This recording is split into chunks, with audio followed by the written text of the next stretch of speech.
Why don't you give Auntie Flurrie some sugar? I got you, Evan!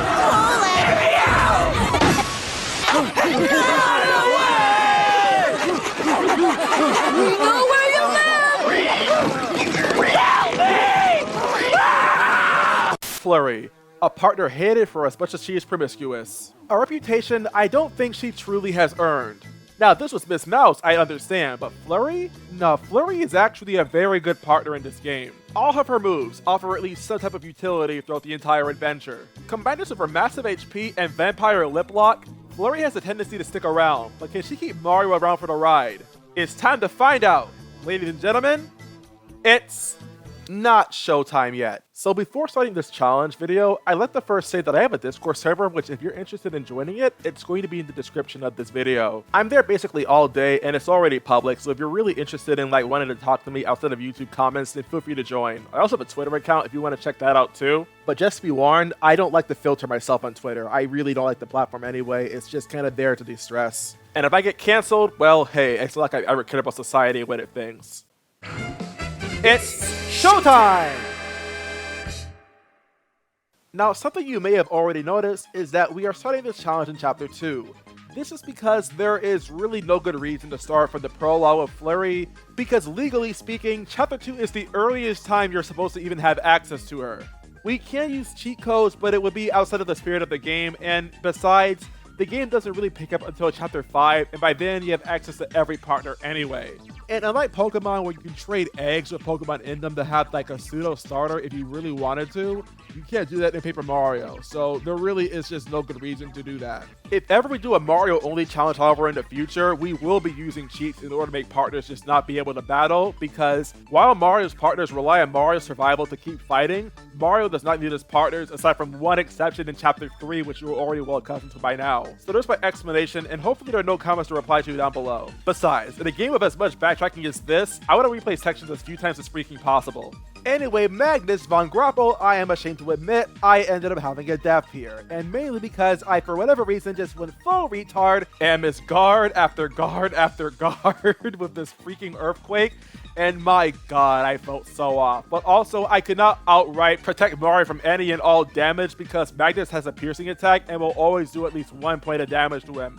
And by the time he actually got to 1 HP, Magnus was still alive, so I had to reset, heal, and it was not a hard fight afterwards. Even with the X-Fist doing so much damage to Flurrie, her lip lock allows her to heal a lot of HP back while also dealing a lot of damage to Magnus Von Gropo himself.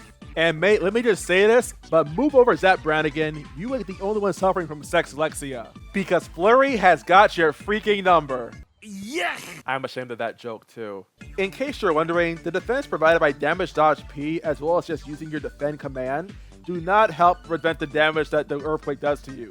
The only way to reduce damage from that are using badges like P down D up, in fact that's the only badge that enables that, or by actually guarding with your A button. And meanwhile, Flurrie can't be hit by the earthquake at all because she's floating.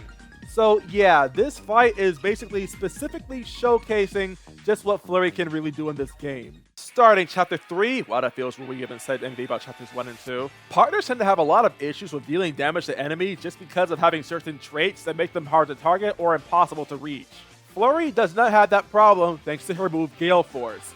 For 4 FP, she can outright remove an enemy from battle permanently from throwing them away. Some enemies are more stubborn and will take a few more attempts to try with because, well, their Gale Force rating is pretty low, but still, items are not required here at all. Your so-called worst partner in the game is so far also the only partner in the entire game that does not need to buy items so far. That is amazing. Now, Bowser here could have went a lot better, but honestly, there was really very little risk of losing to him, at least if we hadn't gotten such bad luck with the fuzz earlier. Because my FP was a lot lower because I was banking on just being able to knock out them all with using Gale Force, but only the green fuzzy was blown away, which didn't really help at all because we were still losing FP to the flower fuzzy, and we could have one-shot the green fuzzy using Body Slam thanks to having Power Plus P equipped too. The fight with Bowser just came down to him not using Fire Breath too much. Our Body Slam can't pierce, and that means he actually has a chance to knock Mario out if he uses that move enough times. He doesn't, so we beat him, and we really aren't at much risk of having Flurrie get knocked out because she has a lot of HP. However, I can already tell now that this is going to be an absolute nightmare when we get to the Palace of Shadow in Chapter 8, so just keep an eye out. Flurrie's bout with Rock Hawk was by far and large the easiest time we've had with Rock Hawk since. Unlike Goombella and Koops, Flurrie actually can target enemies on the ceiling, so you don't have to worry about Rock Hawk's HP value at all because she can knock him right down with her body slam. The prop drop can't threaten to do a lot of damage, but you can very easily keep Flurrie's HP up by using Lip Lock prior, and Mario doesn't have to worry about damage at all thanks to having his guard up. To end this fight, we give this chicken a kiss, just to remind him that he should have a head on his shoulders.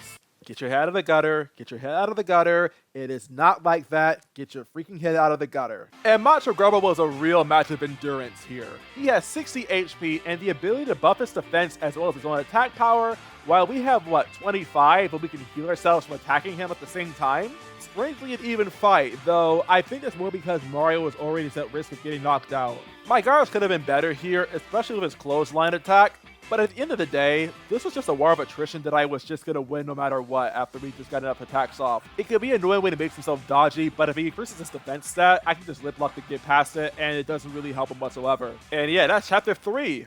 Getting into Chapter 4, and once again Atomic Boo is upon us. All around, I did not play this fight out very well at all, and I did not have enough defense on Mario to negate how much damage he'd be taking. But none of that mattered. You know, I'm willing to accept that I have to rearrange my badges because I just don't have the survivability to win. But this time around, the game had different plans. It was just a perfect storm of good luck here. We had a bucket fall on Atomic Boo's head. For a bit, an audience boo made Flurrie invisible, and we all around got really freaking lucky with just not getting hit. A part of me feels a bit guilty and wants to reset, but you know what? I love me some cheese. And speaking of cheese, what's your favorite type of cheese? Weird question, I know, but I love mozzarella cheese, man. It tastes so good to me. While you comment your answer down below, I'm gonna go ahead and save after that heck of a circus act.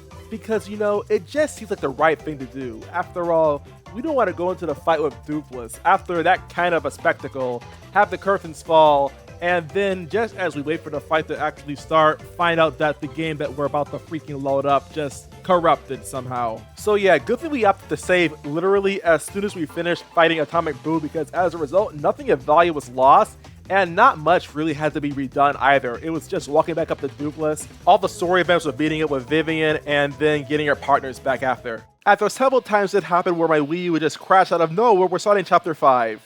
While some luck is involved with Gale Force being used on the Embers, it is at least a means of being able to deal with them without having to use items in battle, meaning that she can save her items for later if she needs to for offense. As far as Cortez, well, Flurrie was sure to have her way with him. Having 2 Power Plus Ps equipped, Flurrie turret KOs Cortez with Body Slam. To say nothing of Lip Lock, meaning that she can absolutely keep Cortez down before we can really do any real damage to either her or Mario. And in Phase 3, when Cortez has all of his weapons animated, well, it's an utter blowout. Literally, use Gale Force and his weapons are permanently gone from the battle. From here, all Cortez can really do is delay the inevitable. He can't even hurt Mario as long as he guards. And Flurrie still has plenty of FP to use Lip Lock and keep him down. But hey, look on the bright side, at least Flurrie gave this loner a real boner, didn't she? As for Lord Krupp, well, he isn't really any harder.